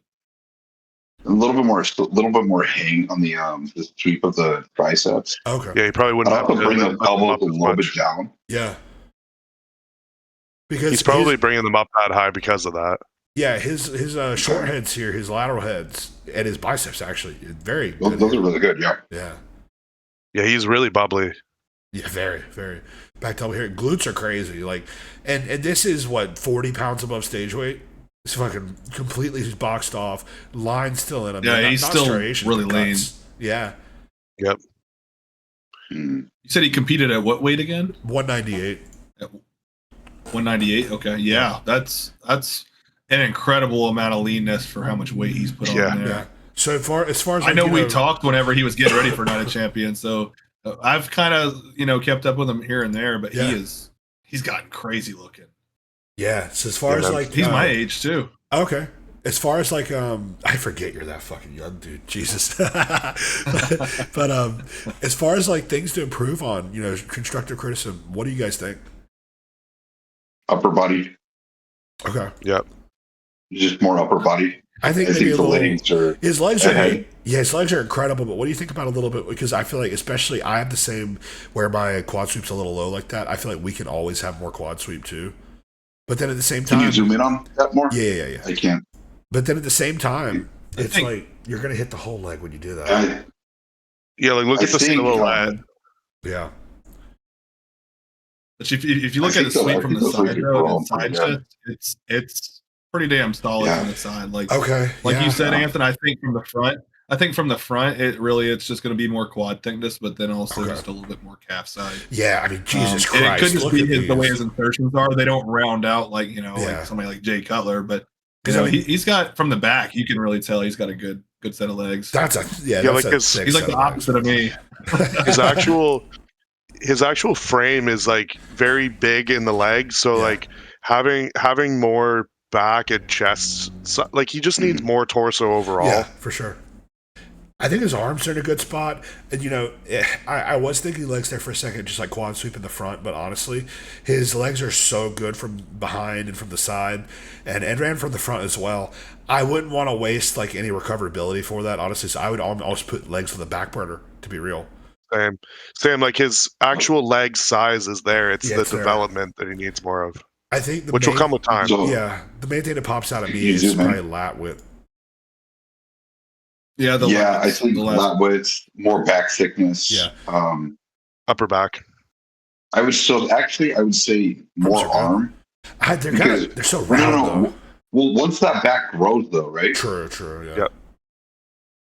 So you're gonna want those arms to keep up with the back growth, because it looks good just on that right there.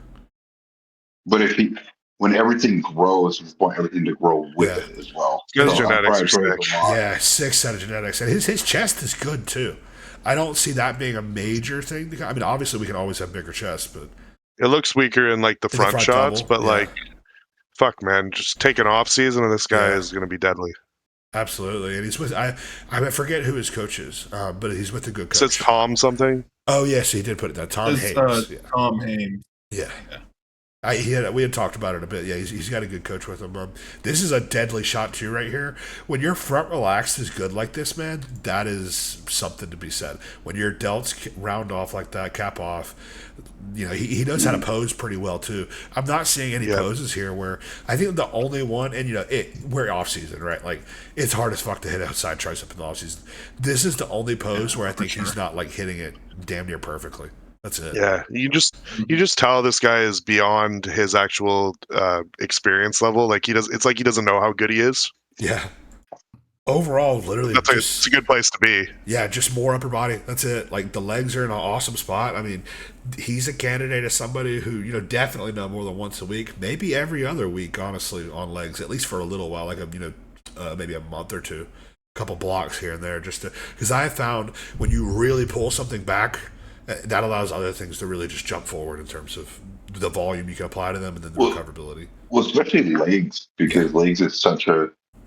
I mean, if you're head and legs, you have so much more you can pour into other things. Exactly. Whereas if someone is behind the legs, it's like, okay, well, fuck, we're gonna have to dump a bunch of your recoverability into there. That was me. Like this entire off season, I was surprised that anything else was able to grow. Like my back grew a lot, arms a little bit, but mainly back. I was surprised that was able to happen because I was training legs in a way 3 times a week some weeks. Mm-hmm.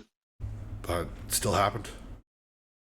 Well, we're on super physiological hormones. We're going to grow to. Oh yeah, of course.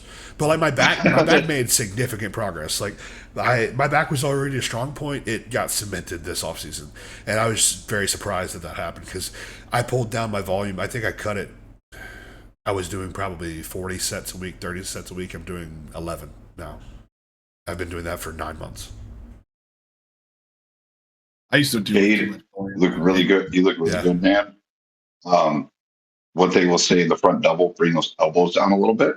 Yeah, I know, man. I'm struggling with that. It'll make your lats look a little bit wider. Yeah, that's the thing because it's so hard for me to actually do that and still get my lats to pop because when my arms are up here, it feels like I can actually get them to pop, but then down here I lose it. Like right here. Fine line. You rotate your elbows forward.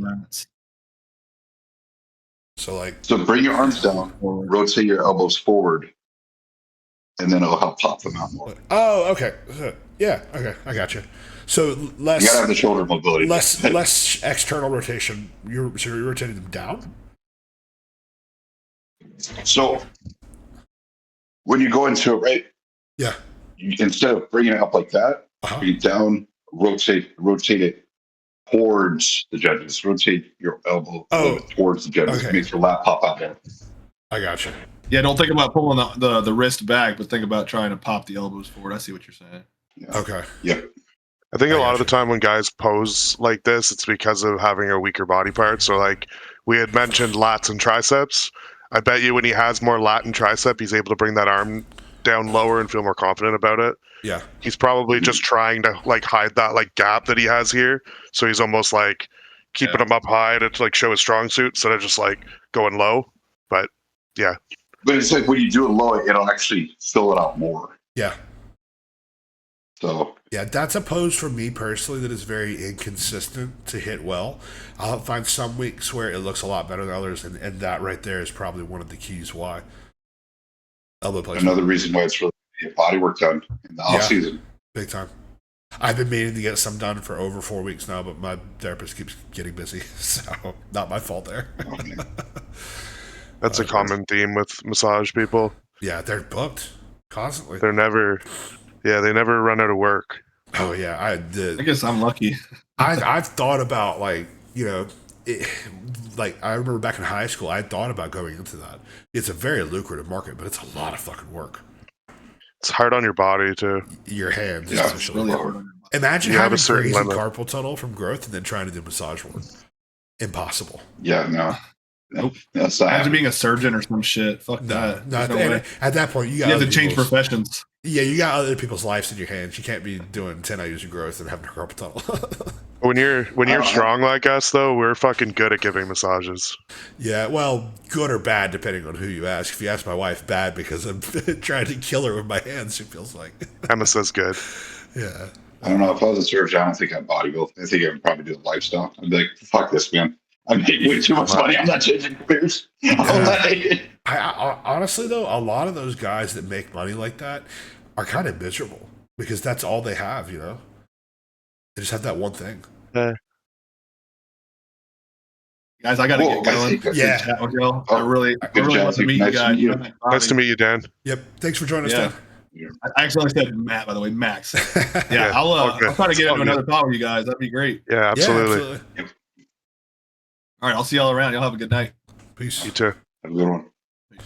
And I need to wrap it up here shortly, but I've probably got like another 10 minutes if we want to keep it going.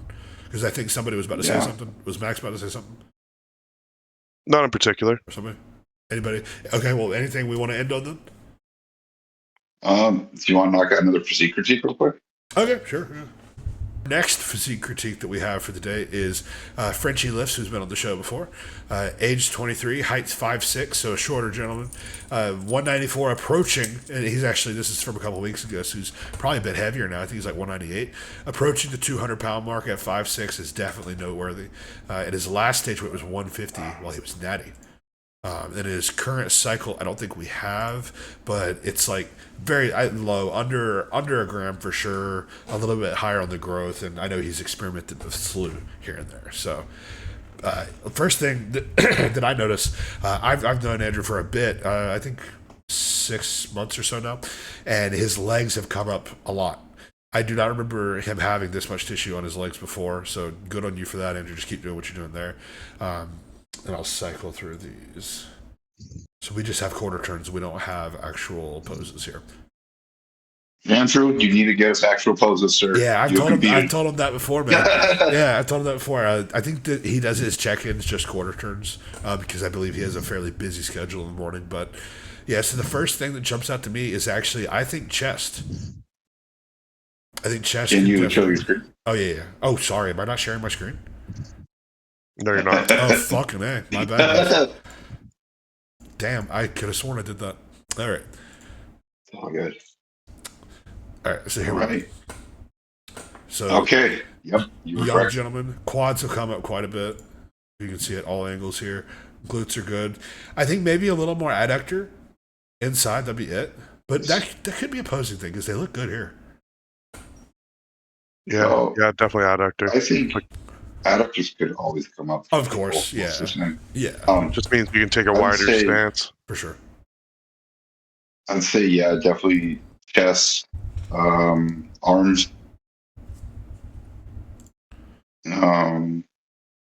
Chest, arms, overall upper body, definitely focus on a lot. Yeah. And here, if we need more. Yeah, that's the you need only to give bad the thing. people what they want. We could probably actually have him come on the show here shortly and get some more. I'll tell him to get us some more. But just from seeing these, chest definitely jumps out at me, and arms. I don't think shoulders, and especially with the back here, his shoulders look to be fairly strong point as well. Yep. But quads, I think, are his best body part. For sure. And then, a bit more adductor just so that, like, I could see, especially with, like, the height, stature, all that, I could see, like, this frame being filled out, being very, very thick for the bottom half. And the front, and the top half, of course. But, like, I'm getting, kind of the shorter 212 vibes from this right here. Well, you can see where his lats and shirt yeah, pretty low, lowest shit. Like, if they actually are all the way down here, I can't tell. Do you think they insert all the way down here or up here? That's what it looks like all the way down there. If they're all the way down here, holy shit, that's a low insertion. But then if they're more like up here, then that's still a fairly low insertion. Yeah, I would say we don't have a back double. Yeah, back double tells on for the most part. But overall, Oh, you were gonna say? That's also where it's we can't really see whether or not he needs a more. I want to say like rear delts. Yeah. We don't know because you're only gonna see that in like side chest or rear doubles. Yeah, I'm just going to do a quick search on his Instagram and see if I can find any posing shots. But I think overall, chest, arms, shoulders can never be too big, in my opinion, in adductors. But legs are definitely in a good spot. Yeah, I don't see any posing pictures, just quarter turns. Okay. So I will definitely get him to, which he'll see this. He watches most of the stuff. So get us some a front double, a back double, and I will say this too. If I had to just pick 3 poses for people to send in for a physique critique, it would be front double, back double, side chest. I think you could tell a lot from those 3. Yes, I think it's a yes. I agree, but I think everyone should be practicing all of their poses regardless. I agree. So. Yeah. And this is coming from a place where my first coach only had me set my quarter turns. Yeah. I think you just can't see someone's physique properly changing through his quarter turns. Yeah. You can see some things change, but not everything. Yeah. Exactly. Yeah. But overall, he's made a ton of progress from when he first, because he's in the server as well. He has a log, I believe. Made a ton of progress since joining the server. So as far as like legs and stuff, just keep doing what you're doing. If your back inserts as low as we think it does, hammer the fuck out of that, because that's going to be an impressive body part when you fill that out, for sure. That's Absolutely. like Dorian Yates level, like low on the lat insertions. That shit is damn near your ass bone. But Yes, agreed. We love you, Frenchie. Yeah, awesome dude. Usually pretty active in the Discord there. Speaking of the Discord, all of you can join that through the link in the description below. You'll see it periodically on our stories as well. Got a pretty active community in there, so if you're interested in seeing some more content or individual updates from all of us, most of the people that have been guests on the channel now have, or not most of the people, but a good chunk of the people who've been guests on the channel have their own logs in this section. So be sure to check that out. Anything else you guys want to end with? Thank you guys for listening. Yeah. Ring the bell. Ring the bell. Yeah, I meant to, dude, when we first got on, I meant to do the like, comment, subscribe, ring the bell thing, but I forgot. I'm terrible. You gotta let me do the ring the bell. Yeah. You gotta let me do the ring. Yeah. You can be the Dusty. The Dusty. Yeah. The Dusty. Hey, I'm the one who loves the fucking food and the free meals. Yeah. Hey, I love them too. I just can't do them. That's the other thing. But I am like legit next off season. I'm gonna try to do that in a way where it's not excessive and mostly at home with clean ingredients like you're talking about. I think that'd be beneficial. So this is what Yes, it seems like I go all out. Well, but you gotta understand, my portions aren't that fucking big. When I say all out, I'm talking about effort. Okay. Yeah. So, yeah, I mean, just a big cue that I've really tried to instill myself is just like, hey, just get what you want on your plate. Yeah. And then you don't go back. My problem is not turning it into a day. That's my problem. Honestly. Well, I mean, that's what you do for your last meal. Because I love breakfast, though. That's the thing, man. I love breakfast. And you can do breakfast at night, but it's not the same. It's not the same, man. Well, brother, I have pancakes every training day. You've seen them. I could do that if I want to, but I love my cream of rice too much. I'm perfectly content with that. See, if you have cream of rice and you have pancakes, then you always get it. Because you can turn the bowl of gains or elevate, you can turn that into pancakes pretty easily, or waffles. I will probably do that on prep. Almost certainly. Because I did that. I always do some type of protein pancakes in prep. In the off season, I just never find a need to do it, honestly. Which actually I did it for the first half of this off season, to be fair. I'm always starving, so I fucking love it. Yeah. Well, you're on 3,000 something calories. I bet you are starving. Yeah, it's true. It's still growing, so it's working though. Yeah. Yep. How's your diet going? With the diet being like 6,000 calories. Well, relative, because you're still dropping. Well, so it should be holding now after we made that change. We just bumped up food again. This time, my post-workout meal. So what Joe said is basically the goal is to hold this weight here, right at 240, 241. Hold weight the rest of the cruise, which is just another 2 or 3 weeks or so, I believe. Probably 2, actually. Because it's a 5 week, 5 weeks total cruise. Hold here at about 241. Ideally, we don't have to make any more changes. I'm at 6,000 steps as well. I don't think we drop it much further than there. I don't think I could physically get it below 6, to be honest. Maybe on a rest day, I could just sit my ass down and not move, but... I don't think it'd be good to get below 6. I agree, yeah. I'm really missing... I don't even like to go below 8. Yeah, I don't like to go below 10, to be honest with you. Because I love my post-meal walks, and I like doing. I can't do my walks in the morning now. I could Thursday because I felt so bad Thursday. I got on my walking pad for 30 minutes, did a walk, and I just slept the rest of the day. That's because I basically got to my 4,000, 5,000, and then I just cut it off for the day. You know what I actually like to do when because I'm at 8,000 steps per day. Yeah. But on Sundays, in order just to get my blood sugar down a little bit more, I'll go for an extended walk in the morning. Yeah. So later on in the day, I have to kind of cut my post-meal walks shorter, or sometimes not have them. But what I'll do is every time I get done eating, I'll get up and do something. As long as it's some movement. That's what I do now that I don't have the ability to do the post meal walks. I'll, like, for example, today it was filling up my supplement containers, the Monday through Sunday pill containers. I did that after I walked around, purposely put my thing over here so I could have to walk back and forth to fill it up. So right, just like little movements to get it, because I can't stand eating. And like even when I was just eating now, it's like it kind of fucks in the head. I know, I'm like doing something. If my step count was not so low, I couldn't eat sitting down and then not do anything. It would fuck me in the head really bad. But I just gotta get used to it. My metabolism is too fast, and we don't want to be fucking 220 by the time I'm done with this cruise. Fair. But then my weight really would need to stay the exact same the whole prep. But that'd be a very dangerous game to play. Yeah. Maybe that'd be really interesting. But regardless, I'm super excited for that coming up.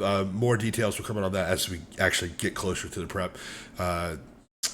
So be on the lookout for that on the channel within the next couple of weeks here.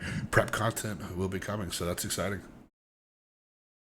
Prep content will be coming for you. Prep content will be coming for me in about a few months, something like that too. Yeah, same. Yeah. Oh, Max, what are you doing yourself? I'm not totally sure, but I think I'm like 28 weeks out, something like that. Okay. So it'll be Anson, Max, me, right? Yep. Yeah, I'll be October 17th, I think, is the one I'm aiming for. Okay. All right, well, I'm going to get this last meal of the day in and then catch some sleep. But I appreciate everybody for watching. Do we have any saying that we want them to say in the comment section? I love it when you always do that. Like, don't be scared, be prepared. That was awesome.